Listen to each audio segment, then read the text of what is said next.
প্ৰিয় সাংবাদিক বন্ধুসকল, আজি অসম বিধানসভাৰ অন্তিমটো দিনৰ অধিৱেশন চলি আছে। আজি এই অন্তিম দিনটোৰ অধিৱেশনতে সমগ্ৰ অসমবাসীয়ে উৎকণ্ঠাৰে বাট চাই থকা 6 জনগোষ্ঠীৰ জনজাতিকৰণক লৈ মন্ত্ৰীগোটৰ প্ৰতিবেদনো দাখিল হ'ব। এটা অত্যন্ত গুৰুত্বপূৰ্ণ দিন বিধানসভাৰ অধিৱেশনৰ। তাৰ মাজতো আমি ৰাইজৰ দলে আমাৰ কাৰ্যালয়ত এক বিশেষ কাৰণত আজিৰ এই সংবাদমেল সম্বোধন কৰিছোঁ। আপোনালোক ইতিমধ্যে সকলো জ্ঞাত যে ইতিমধ্যে কালি অসম বিধানসভাত Assam fixation of ceiling land holdings amendment bill উত্থাপিত হৈছে আৰু গৃহীত হৈ গৈছে। যি সংশোধনীৰ জৰিয়তে 200 বছৰৰ পিছত অসমৰ লাখ লাখ চাহ শ্ৰমিকে মাটিৰ অধিকাৰ লাভ কৰিব, এয়া এক অত্যন্ত তেখেতসকলৰ ন্যায়সংগত দাবী আছিল, ন্যায্য দাবী আছিল। আৰু পৰিতাপৰ বিষয় এইটোৱে যে এই অধিকাৰ পাবলৈ তেখেতসকল 200 বছৰ বাট চাব লগা হ'ল। আমাৰ কাৰণেও কালি দিনটো এক অত্যন্ত গুৰুত্বপূৰ্ণ দিন আছিল। এই কাৰণেই যে কৃষক মুক্তি সংগ্ৰাম সমিতি, মই নিজে কৃষক মুক্তি সংগ্ৰাম সমিতিৰ সম্পাদক আছিলোঁ, সভাপতি আছিলোঁ, সেই হিচাপত কথাটো কৈছোঁ যে আমি কৃষক মুক্তি সংগ্ৰাম সমিতি আৰু চাহ শ্ৰমিক মুক্তি সংগ্ৰাম সমিতিয়ে ধাৰাবাহিকভাৱে অসমৰ চাহ শ্ৰমিকসকলক মাটিৰ পট্টা দিয়াৰ দাবী উত্থাপন কৰি আহিছিলোঁ। আৰু কালি এই দাবীৰ আংশিক এটা পূৰণ হৈছে, কিন্তু এতিয়াও আজি সেইকাৰণে আমি এহাতেদি চাহ শ্ৰমিকসকলক তেখেতসকলৰ ঘৰৰ মাটিৰ বাবে বাগানৰ লাইনত যি মাটিৰ পট্টা হ'ব তাৰ বাবে অভিনন্দন জনাই আজি আমি পুনৰ আমাৰ দাবীকেইটা দোহাৰি দিব বিচাৰিছোঁ। আমি আমাৰ চাহ শ্ৰমিক মুক্তি সংগ্ৰাম সমিতিৰ যি আপোনালোকে চাহ শ্ৰমিক মুক্তি সংগ্ৰাম সমিতিৰ যিখন আমাৰ সংবিধানতে আমি উল্লেখ আছিল যে চাহ শ্ৰমিকসকলক লাইনৰ মাটিৰ পট্টা দিব লাগে। আৰু কেৱল লাইনৰ মাটিৰ পট্টাই নহয়, তেখেতসকলক খেতি কৰিবৰ কাৰণে চাহ বাগানত থকাৰ হোলাৰ যি মাটি, সেই হোলাৰ মাটিৰ অধিকাৰ প্ৰদান কৰিব লাগে। কিন্তু কালি আমি দেখা পাইছোঁ যে হোলাৰ মাটিৰ অধিকাৰৰ কথা চৰকাৰে উল্লেখ কৰা নাই। সেইকাৰণে আজি সংবাদমেলত আমি ৰাইজৰ দলে দাবী উত্থাপন কৰিছোঁ যে চাহ শ্ৰমিকসকলক কেৱল লাইনৰ মাটিৰ পট্টা নহয়, চাহ শ্ৰমিকসকলক তেখেতসকলক খেতিৰ বাবে চাহ বাগানত থকা যি হোলা য'ত কোনো চাহ গছ নাথাকে, সেই হোলা মাটিখিনিও তেখেতসকলক পট্টাৰ প্ৰদান কৰিব লাগে। এই দাবী আমি সজোৰে উত্থাপন কৰিছোঁ। লগতে আমি দাবী উত্থাপন কৰিছোঁ চাহ শ্ৰমিকসকলক যি দেওবৰীয়া বনাছ তেখেতসকলক দিয়া নহয়। আপোনালোক সকলোৱে জানে যে তেখেতসকলৰ দৈনিক মজুৰি হিচাপে দিয়া যায়, আৰু যিহেতু দেওবাৰটো বন্ধ ৰখা হয়, দেওবাৰ দিনাখন তেখেতসকলৰ মজুৰি নাপায়। কিন্তু আমি ক'তো এনেকুৱা শুনা নাই য'ত দৰমহা দিয়া হয় আৰু তেখেতসকলৰ হলিডে বন্ধ দিনটোৰ কাৰণে তেখেতসকলৰ মজুৰিটো কৰ্তন কৰি ৰখা হয়। গতিকে আমি দাবী উত্থাপন কৰিছোঁ তেখেতসকলক দেওবৰীয়া বনাছ অতি সোনকালে প্ৰদান কৰিব লাগে। আৰু চাহ শ্ৰমিকসকলৰ মজুৰি, দৈনিক মজুৰি অতি কমেও 500 টকালৈ বৃদ্ধি কৰিব লাগে। এই তিনিটাত আমি আজি পুনৰ উত্থাপন কৰিছোঁ। আমি চাহ শ্ৰমিকসকলক তেখেতসকলৰ চাহ বাগানৰ মাটিৰ পট্টা পোৱাৰ বাবে অভিনন্দন জনাইছোঁ, লাইনৰ মাটিৰ পট্টা পোৱাৰ বাবে। আৰু তেখেতসকলক বাগানৰ হোলাৰ মাটিৰ পট্টা দিবৰ কাৰণে দাবী উত্থাপন কৰিছোঁ। 1, 2 আমি দাবী উত্থাপন কৰিছোঁ তেখেতসকলক দেওবৰীয়া মজুৰি দিব লাগে। 3 নম্বৰ আমি দাবী উত্থাপন কৰিছোঁ যে তেখেতসকলক মজুৰি, চাহ শ্ৰমিকৰ মজুৰি অতি কমেও 500 টকালৈ উত্থাপন কৰিব লাগে, বৃদ্ধি কৰিব লাগে। আৰু তাতকৈতো এটা ডাঙৰ বিষয়ে আজি মন্ত্ৰীগোটৰ প্ৰতিবেদন দাখিল হ'ব। ইতিমধ্যে সংবাদ মাধ্যমত খবৰ প্ৰকাশ পাইছে যে আহোম, চুতীয়া আৰু চাহ জনগোষ্ঠীক ST উপত্যকা, ST ভেলী দিব। কিন্তু আমি চাহ জনগোষ্ঠীসকলে, আহোমসকলে বা আমি চুতীয়াসকলে ST ভিৰ কাৰণে কোনো আন্দোলন কৰি থকা নাছিল। ইমান দিনা আমি সংগ্ৰাম কৰি আছোঁ ST প্লেইনছ, ST পিৰ কাৰণে। কাৰণ আমি জানো যে ভাৰতীয় সংবিধানত ST কাৰণে দুটাই আছে, ST প্লেইনছ আৰু ST হিলছ, কোনো ST ভি নাই। গতিকে ST ভি দি যাতে আমাক টুপি পিন্ধোৱা নহয়। আৰু আমি ভাবোঁ যে চাহ জনগোষ্ঠীসকলৰ অন্যতম এটা দাবী ST পি দিয়াৰ যি দাবী, সেই দাবীও হিমন্ত বিশ্ব শৰ্মা চৰকাৰে পূৰণ কৰাৰ ক্ষেত্ৰত পদক্ষেপ গ্ৰহণ কৰিব। যদিও তেখেতসকলে নোৱাৰে, এইটো কেন্দ্ৰীয় চৰকাৰৰ বিষয়, আমি আশা কৰিম অসম চৰকাৰৰ যি পদক্ষেপ ল'ব লগা আছে এই পদক্ষেপ তেখেতসকলে গ্ৰহণ কৰিব। এতিয়া আমি দেখা পাইছোঁ কালি যেতিয়া এই বিধেয়কখনক লৈ বিতৰ্ক হৈছে, মুখ্যমন্ত্ৰীয়ে বক্তৃতা প্ৰসংগত কৈছে তেখেতক হেনো ডিব্ৰুগড়ৰ চাহ বাগানৰ মালিকে স্বেচ্ছাৰে কৈছে যে যেতিয়া এইখন আইনত পৰিণত হ'ব তেখেতে স্বেচ্ছাৰে তেখেতৰ লাইনৰ মাটিৰ পট্টা চাহ শ্ৰমিকসকলৰ কাৰণে ইস্তফা দি দিব খুব ভাল কথা কিন্তু আজি আমি প্ৰশ্ন উত্থাপন কৰিছোঁ এই কামটো প্ৰথমতে কোনে কৰি দেখাব লাগিছিল এই কামটো কৰি দেখাব লাগিছিল মুখ্যমন্ত্ৰীৰ পৰিয়ালে আজি কিয় মুখ্যমন্ত্ৰী হঠাৎ নহল তেখেতৰ পত্নীৰ কোম্পানীৰ মালিকানাধীন আমাৰ গোলাঘাটৰ বৰপথাৰ ভাগৱান বাগান যিখন তেখেতসকলে এটা ৰাধা কৃষ্ণ বাগান কৰিছে সেই ৰাধা কৃষ্ণৰ বাগানৰ মাটি প্ৰথমে ইস্তফা দিম বুলি কিয় কোৱাৰ সাহস তেখেত মুখ্যমন্ত্ৰী হিমন্ত বিশ্ব শৰ্মাৰ নহল মুখ্যমন্ত্ৰী হিমন্ত বিশ্ব শৰ্মাৰ কিয় সাহস নহল নগাঁৱৰ কাঞ্চনজুৰি বাগানৰ মাটিত লাইনৰ মাটিৰ পট্টা মই ইস্তফা দিম বুলি মুখ্যমন্ত্ৰী হিমন্ত বিশ্ব শৰ্মাৰ কিয় সাহস নহল তিনিচুকীয়াৰ চানমাৰীত থকা যিখন বাগান চানমাৰীৰ বাগানত তেখেতৰ পৰিয়ালৰ অংশীদাৰিত্ব আছে সেই বাগানখনৰ মাটি বাগানৰ লাইনৰ মাটিৰ পট্টা ইস্তফা দিছোঁ বুলি কালি বাগানত সদনত কোৱাৰ তেখেতৰ সাহস কিয় নহল আমি প্ৰত্যাহ্বান জনাইছোঁ যে মুখ্যমন্ত্ৰী হিমন্ত বিশ্ব শৰ্মাই কৈ দিয়ক যে তেখেতৰ তেখেতৰ পৰিয়ালৰ লগত সম্পৰ্ক থকা যি তিনিখন বাগান আছে দুখন প্ৰত্যক্ষভাৱে তেখেতৰ পৰিয়ালৰ মালিকানাধীন গোলাঘাটৰ ভগৱান বাগান আৰু নগাঁৱৰ কাঞ্চনজুৰি বাগান এই দুইখন বাগানৰ লাইনৰ মাটি ইস্তফা দিম বুলি মুখ্যমন্ত্ৰীয়ে কোৱাৰ সাহস দেখুৱাওক আমাৰ এই প্ৰত্যাহ্বান মুখ্যমন্ত্ৰী হিমন্ত বিশ্ব শৰ্মাৰ প্ৰতি আছে আৰু আমি যেতিয়া দেখা পাইছোঁ কালি যেতিয়া আমাৰ দলৰ সভাপতি অখিল গগৈ এই বিষয়ে এটা প্ৰশ্ন উত্থাপন কৰিছিল যে আপোনাৰ বাগানখনৰ মাটিখিনি কি হ'ব আমি দেখা পাইছোঁ যে তেখেতে আমাৰ দলৰ সভাপতি তথা শিৱসাগৰৰ বিধায়ক অখিল গগৈক তুচ্ছ তাচ্ছিল্য কৰি কিছুমান ভিত্তিহীন মনে হেজা অভিযোগত সদনত তেখেতক তুচ্ছ তাচ্ছিল্য কৰাৰ এটা পৰিৱেশ সৃষ্টি কৰিছিলে আমাৰ দলৰ সভাপতি অখিল গগৈয়ে সাহসেৰে মুখ্যমন্ত্ৰী হিমন্ত বিশ্ব শৰ্মাক কালি প্ৰত্যেকটো কথাৰ প্ৰত্যুত্তৰ দিছে যদিও আমাৰ দলৰ সভাপতি অখিল গগৈয়ে অভিমন্যুৰ দৰে অকলে যুঁজিব লগা হৈছে চক্ৰবিহুত সোমাই যুঁজিব লগা হৈছে শাসকৰ পক্ষৰ ৮০জনতকৈ প্ৰায় ৯০জন বিধায়কৰ বিৰুদ্ধে অকলশৰে যুঁজিব লগা হৈছে কিন্তু আমাৰ বিধায়ক আমাৰ দলৰ সভাপতি শিৱসাগৰ সমষ্টিৰ বিধায়ক অখিল গগৈয়ে বীৰত্বৰে সাহসেৰে কালি মুখ্যমন্ত্ৰীৰ বিৰুদ্ধে যুঁজিছে সাহসেৰে সদনত মুখ্যমন্ত্ৰীৰ মিথ্যাচাৰ দঙাই দিছে সাহস আৰু বীৰত্বৰে মুখ্যমন্ত্ৰীৰ অতীতৰ কুকাহিনীও দঙাই দিছে সাহস আৰু বীৰত্বৰে মুখ্যমন্ত্ৰীৰ পৰিয়ালৰ লগত সম্পৰ্ক থকা বাগানৰ কথা উল্লেখ কৰিছে আমি এইভাবে আমি ৰাইজ দলৰ সকলো কৰ্মী হৈ আমাৰ দলৰ সভাপতিক যি তেখেতৰ বলিষ্ঠ আৰু বীৰত্বপূৰ্ণ ভূমিকা তাৰ বাবে আমি অভিবাদন জ্ঞাপন কৰিছোঁ কিন্তু আমি দেখা পাইছোঁ কালি জ্যেষ্ঠ কংগ্ৰেছী নেতা সিদ্ধিনাথ শৰ্মাৰ পুত্ৰ মানৱেন্দ্ৰ শৰ্মাক গুলিয়াই হত্যা কৰাৰ কথা অসম বিধানসভাত আলোচিত হৈছিল এই কথা উত্থাপন কৰিছিল আমাৰ দলৰ বিধায়ক সভাপতি অখিল গগৈ ডাঙৰীয়াই আমাৰ সভাপতি অখিল গগৈ ডাঙৰীয়াই কালি মুখ্যমন্ত্ৰী বাগানৰ পৰিয়ালৰ মাটি এৰি দিবনে এই কথা উত্থাপন কৰিছিল এই সমগ্ৰ ঘটনাৱলীত দেখা পাইছোঁ যে শাসকৰ পক্ষৰ প্ৰায় ৯০জন বিধায়কৰ বিৰুদ্ধে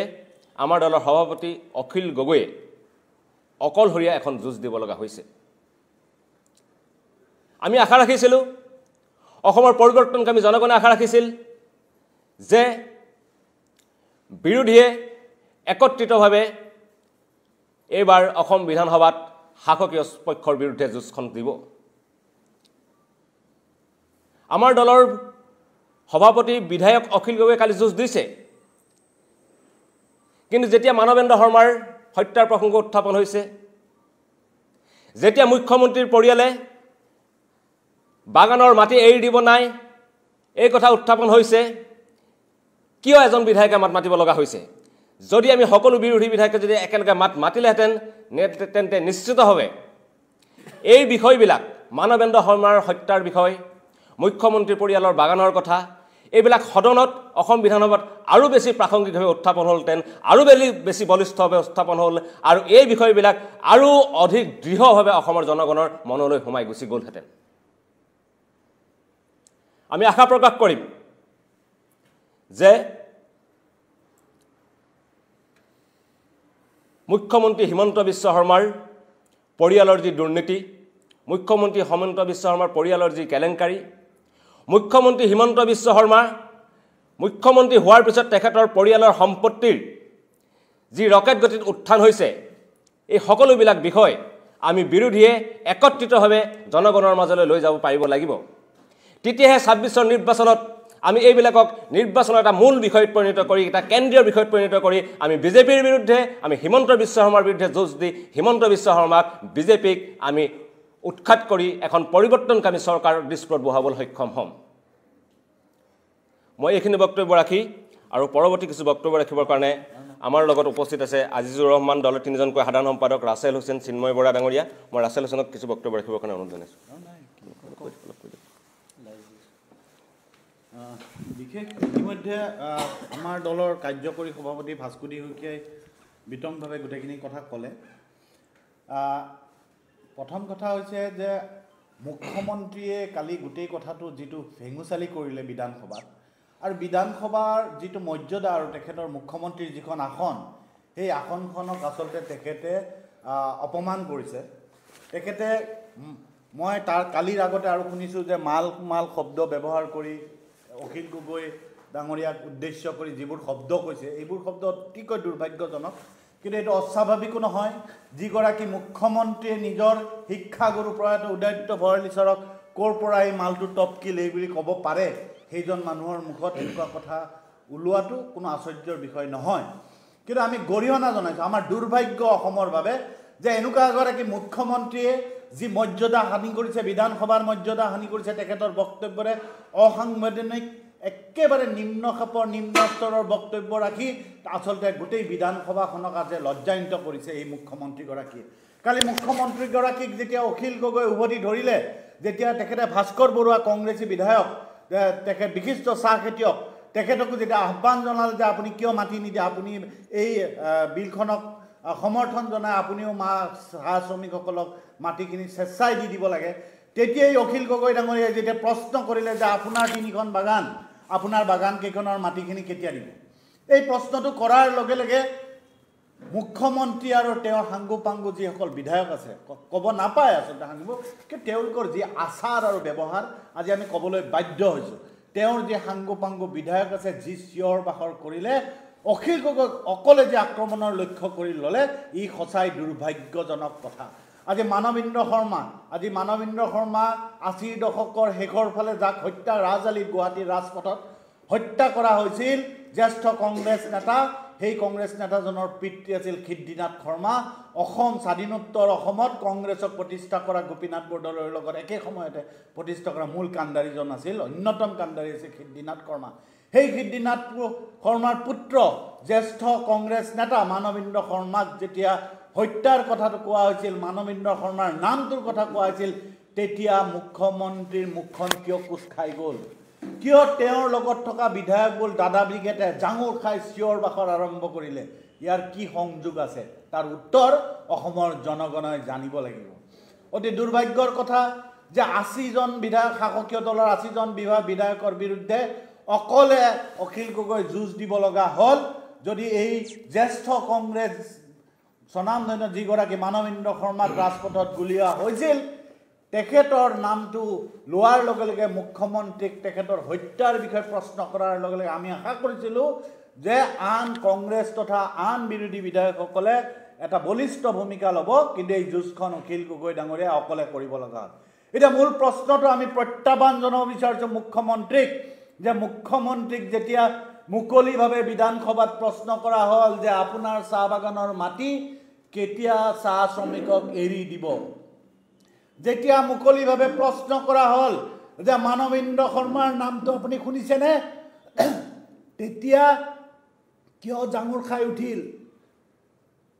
যেতিয়া মুকলিভাৱে প্ৰশ্ন কৰা হ'ল যে আপোনাৰ কটন কলেজৰ 3rd মেচত যিটো ৰিভলভাৰ পিষ্টল পোৱা হৈছিল সেইটো কাৰ আছিল তেতিয়া কিয় জাঙুৰ খাই উঠিল যেতিয়া প্ৰশ্ন কৰা হ'ল চানমাৰী থানাত অৰ্ধনাঙত কৰি পুলিচে আপোনাক কিয় পিটন দিব লগা হৈছিল সেই কথাত জাঙুৰ খাই উঠিল তাৰ পিছত মুখ্যমন্ত্ৰীয়ে বাচিবৰ কাৰণে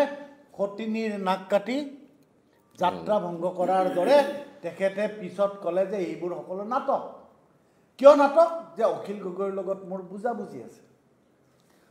কাৰ ফোন আহেতো আপোনালোকে জানেই আকৌ ফোন আহিব অৰ্থাৎ প্ৰত্যক্ষভাৱে নহয় পৰোক্ষভাৱে অখিল গগৈ তাৰমানে মুখ্যমন্ত্ৰীক ফোন কৰে এই কথাটো বুজাই দিছে আজি এই সংবাদমেলৰ পৰা মুখ্যমন্ত্ৰীক প্ৰত্যাহ্বান জনাইছোঁ আপোনাৰ চৰকাৰে ফোন টেপিঙৰ পৰা আপোনাৰ ইণ্টেলিজেন্সে কি কাম কৰা নাই ইতিমধ্যে অসমৰ জনগণে যোৱা 10টা বছৰত বিজেপি চৰকাৰৰ কাৰ্যকলাপ দেখিছে আপোনাক প্ৰত্যাহ্বান জনাইছোঁ যে আপুনি অসমৰ মুখ্যমন্ত্ৰী আপুনি অসমৰ গৃহমন্ত্ৰী অখিল গগৈ ডাঙৰীয়াৰ ফোনৰ টেপ আপুনি ৰাজহুৱা কৰক যদি অখিল গগৈ ডাঙৰীয়াই ৰাজহুৱা স্বাৰ্থৰ কাৰণে শিৱসাগৰ সমষ্টিৰ স্বাৰ্থৰ কাৰণে আপোনাক এজন বিধায়ক হিচাপে দাবী কৰিব পাৰে এয়া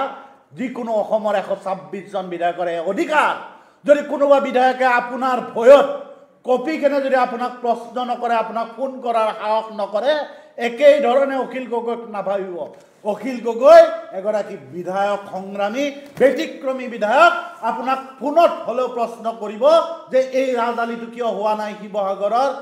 এই ঐতিহাসিক যি চিহ্ন মোগল ৰজাৰ দিনৰ পৰা এই কাম কিয় হোৱা নাই বিশ্ব ঐতিহ্য ঘোষণা হোৱাৰ পিছতো কিয় কাম সম্পূৰ্ণ এই প্ৰশ্ন অখিল গগৈ কৰিব মুখ্যমন্ত্ৰীক ফোন হাজাৰবাৰ কৰিব ইয়াৰ কাৰণে আপোনাক কৈছোঁ যে অখিল গগৈ ডাঙৰীয়াই নিজৰ ব্যক্তিগত কিবা উত্তৰণৰ কাৰণে যদি প্ৰশ্ন কৰিছে ফোনত যদি অনুৰোধ কৰিছে তেতিয়াহ'লে আপোনাক প্ৰত্যাহ্বান জনালে সংবাদমেলৰ পৰা আপুনি ৰাজহুৱা কৰক দুধ কা দুধ পানী কা পানী হৈ যাব অসমৰ মানুহে জনাৰ প্ৰয়োজন আছে আপোনাৰ এই দুইমুখীয়া খাপৰ যি চৰিত্ৰ এই চৰিত্ৰ জানাৰ অসমৰ মানুহে জনাৰ প্ৰয়োজন আছে সেইকাৰণে আপোনাক পুনৰবাৰ প্ৰত্যাহ্বান জনালো আৰু দ্বিতীয় কথাটো হ'ল আপুনি খালি বিধানসভাত ক'বৰ কাৰণে সাহস নহল কিন্তু আপোনাক নৈতিক দায়িত্ব স্বীকাৰ কৰি আপোনাক আমি আহ্বান জনালো যে আপোনাৰ বাগান 3খন বাগানৰ মাটি শ্ৰমিকৰ কাৰণে দিয়া বুলি ৰাজহুৱাভাৱে ঘোষণা কৰক আপোনাৰ যদি সাহস আছে ধন্যবাদ